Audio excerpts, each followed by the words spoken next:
ពេលខ្ញុំឃ្លាននំកម្ដងភាគច្រើនគឺខ្ញុំតែងធ្វើខ្លួនឯងខ្ញុំអត់សូវទិញគេទេដោយសារខ្ញុំប្រើដួងខ្ចីអញ្ចឹងខ្ញុំសូមបង្ហាញពីរបៀបធ្វើរបស់ខ្ញុំគឺខ្ញុំយកស្លឹកចេកហែកឲ្យតូចៗយកទៅហាលឲ្យសពូនហើយនឹងដូងខ្ចីយកមកកោសជាសរសៃ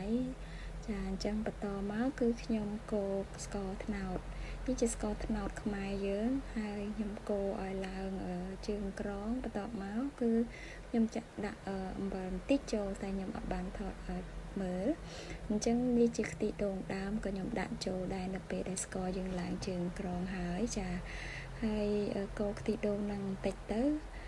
ខ្ញុំក៏ចាប់ផ្ដើមដាក់សាច់ដូងខ្ចីចាក្នុងស្ករមួយ2វែកនេះខ្ញុំដាក់ដូងខ្ចីចំនួន4ផ្លែចាដោយសារខ្ញុំចូលចិត្តសាច់ដូងច្រើនជាងម្សៅអញ្ចឹងខ្ញុំប្រើសាច់ដូងច្រើនចាអញ្ចឹងឆាវាឲ្យសពូនទៅបន្ទាប់មកយើងយកម្សៅត្នោតនេះគឺជាម្សៅត្នោតខ្មែរយើងផលិត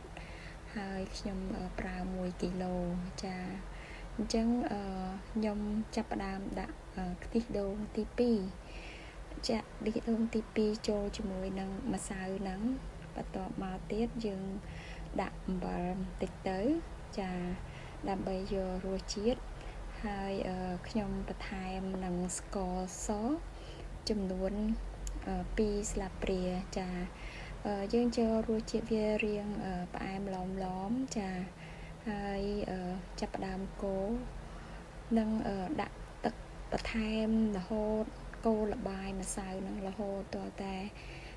យើងអាចលុញម្សៅនឹងបានបងប្អូនត្រូវចាំថាកុំដាក់ទឹកច្រើនតែម្ដងយើងដាក់ម្ដងបន្តិច